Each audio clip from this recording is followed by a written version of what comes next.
For 10 years, the entire footballing world had one plan against Argentina. Just one. It was simple, it was obvious, and it worked. Stop Messi, and you stop Argentina. Surround him. Double mark him. Foul him. Suffocate the little genius, cut off his supply, and watch the rest of the team fall apart around him. Because for over a decade, that's exactly what happened. Take Messi out of the game, and Argentina became ordinary, beatable. Just 11 men chasing a miracle that wasn't coming. That plan is now dead, and the man who killed it is the last person anyone expected. Because here is what's terrifying every opponent at this World Cup.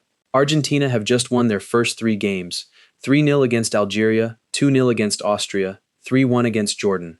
9 points out of 9. Top of the group before they'd even finished playing it. And yes, Messi is breaking records, scoring goals, passing closer to become the greatest World Cup goalscorer of all time. But that's not the scary part. The scary part is this. Even if you stop him now, even if you build your entire game plan around shutting Messi down, it won't be enough anymore. Because Argentina are no longer a one-man team praying for magic. They are a machine. A complete, relentless, terrifying machine. And the man who built it was once the biggest joke in Argentine football. His name is Lionel Scaloni. And to understand why the whole world should fear what he's created, you have to go back to the moment he was handed the job. A moment when every single person in Argentina laughed. Rewind to 2018. Argentina is a smoking crater. They've just been humiliated by France at the World Cup, knocked out by a 19-year-old Mbappe. The dressing room is broken. The federation has no money, no plan, and no respect left. Messi is 31 and looks finished on the international stage. The country needs a savior, a proven, world-class manager to drag them out of the ashes. Instead, they hand the most pressure-soaked job in world football to a 40-year-old former assistant who had never managed a senior team in his life. Not a club, not a youth side, nothing. The reaction was brutal. The media called it an insult. Pundits called him a placeholder, a cheap stopgap to fill the chair until a real coach could be found. He was, on paper, a nobody being asked to fix the impossible, the most scrutinized player on the planet, attached to the most heartbroken football nation on earth, with the entire weight of Maradona's ghost pressing down on every decision. Nobody gave him a chance. Nobody. And that's exactly why what happened next is one of the greatest stories in modern football, because Scaloni didn't just fix Argentina. He rebuilt them from the ground up into something the world had never seen from them before. And he did it by doing the one thing every manager before him had been too afraid to try. For an entire decade, every Argentina manager had tried to win the same way. They looked at Messi, the greatest attacker alive, and thought the solution was obvious. Surround him with more attackers. Give the genius more genius. Pile talent on top of talent and pray it adds up to a trophy. It never did. Because while Argentina stacked their team with artists, they forgot to give Messi something far more important, a team that could actually fight. Scaloni saw what nobody else had the courage to admit. Messi didn't need more magicians beside him. He needed soldiers. He needed men who would run, press, tackle, and bleed for 90 minutes, so that the one player who could win the game in a single moment was free to do exactly that, instead of exhausting himself doing everyone else's job. So Scaloni tore up the old blueprint completely. He stopped asking Messi to be the engine, the creator, the defender, and the finisher all at once. He built a team where Messi only had to be one thing: Messi. Everyone else would handle the war, and the players he chose tell you everything about what he was building. In midfield, Rodrigo de Paul, an engine disguised as a footballer, a man who would sprint 60 yards to win a ball back and then sprint 60 yards forward to give it to Messi. He became known as Messi's bodyguard, and he earned the name. Beside him, a young Enzo Fernandez, dictating the tempo of games at 21 like a 10-year veteran. And Alexis Mac Allister, so smooth and intelligent you could mistake him for Messi himself on the broadcast. At the back, Cristian Romero, a defender who treats every single duel like the striker has personally insulted his entire family. Nakedly aggressive, almost frightening, the kind of player attackers genuinely don't enjoy facing. And in goal, the final boss, Emiliano Martinez. Less a goalkeeper, more a psychological weapon wearing gloves. A man who has turned the penalty shootout, the very thing that once broke Messi's heart, into Argentina's deadliest weapon. He doesn't just save penalties. He gets inside your head, dances on the line, talks to you, breaks you before you've even kicked the ball. This was the genius of it. Scaloni didn't build a team of stars. He built a team of warriors with one star at the very top. And he gave that star the freedom to be the best version of himself for the first time in his international career.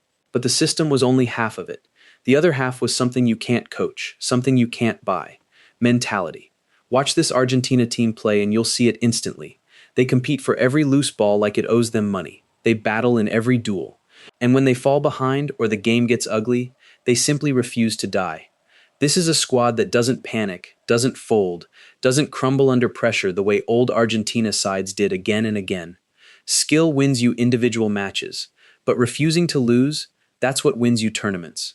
And Scaloni built a team that has both, in every single position on the pitch. Which brings us to the nightmare every opponent is now facing at this World Cup. The nightmare is simple to explain and almost impossible to solve. For years, the question every coach asked before facing Argentina was, how do we stop Messi? Now they have to ask a far more terrifying question. What happens if we do? Because stopping Messi no longer stops Argentina. Focus your entire defense on him. Send 2 men to mark him, and you've just left the rest of the pitch wide open. And that pitch is full of players who will punish you. You commit everything to the little number 10, and suddenly Julian Alvarez is running in behind you, tireless and clever. Lautaro Martinez is finishing everything that moves. DePaul and Mac Allister are stitching the game together through the middle, while you're busy worrying about Messi 20 yards away. There is no correct answer anymore. Smother the team, and Messi finds the half yard of space he needs to destroy you. Focus everything on Messi, and the team destroys you instead. There is no longer a question of whether you lose. There is only the manner of your defeat. And here is the part that should genuinely chill every other nation. By his teammates' own honest admission, Argentina sometimes press harder without Messi on the pitch, because at 38, he conserves his energy, walking, watching, waiting for his moment, while the soldiers around him do the running. So even when he isn't scoring, even when an opponent thinks they've contained him, the machine keeps grinding forward at full speed. You don't get a break, you don't get a weak link, you get suffocated for 90 minutes and then, just when you think you've survived, Messi appears and finishes you off. That is what Scaloni built. Not a team that depends on a genius, a team that is complete with or without one. And we are watching it operate at its absolute peak right now. Look at how this World Cup has started for them. 3 games, 3 wins, 9 points from 9, and top of the group before they'd even kicked their final ball. 3-0 against Algeria, where Messi tore them apart in the opening 17 minutes. 2-0 against Austria. 3-1 against Jordan. Not nervy, narrow escapes. Controlled, ruthless, professional victories. The defending champions arrived with a target on their back, with every team desperate to be the one to knock the holders out, and Argentina simply brushed them all aside. And through it all, Messi has been rolling back the years, passing Miroslav Klose to become the all-time leading goal scorer in World Cup history, the first human being ever to appear at 6 different World Cups. The pundits who spent the build-up asking whether his aging legs were finally finished have gone very, very quiet. But, and this is what makes them so dangerous, this isn't the Messi show, it's the Argentina show. The captain breaks records while a whole machine hums behind him, and that combination is exactly why the rest of the tournament is doing the same panicked arithmetic everyone has been doing for years. Because they know the truth now. You cannot outplan this Argentina with a single idea. You cannot kill the head and watch the body fall, because this body has 100 hearts, and it gets worse for everyone else, because the knockout rounds are where this side becomes its most lethal. The knockouts reward exactly what Scaloni built: defensive steel, a refusal to break, and a goalkeeper who treats penalty shootouts like a personal playground. Remember, the very thing that broke Argentina for a generation, the penalty shootout, the cruel lottery that ended so many of their dreams, has now become the weapon they want the game to come down to. That is how completely Scaloni has flipped this team's psychology.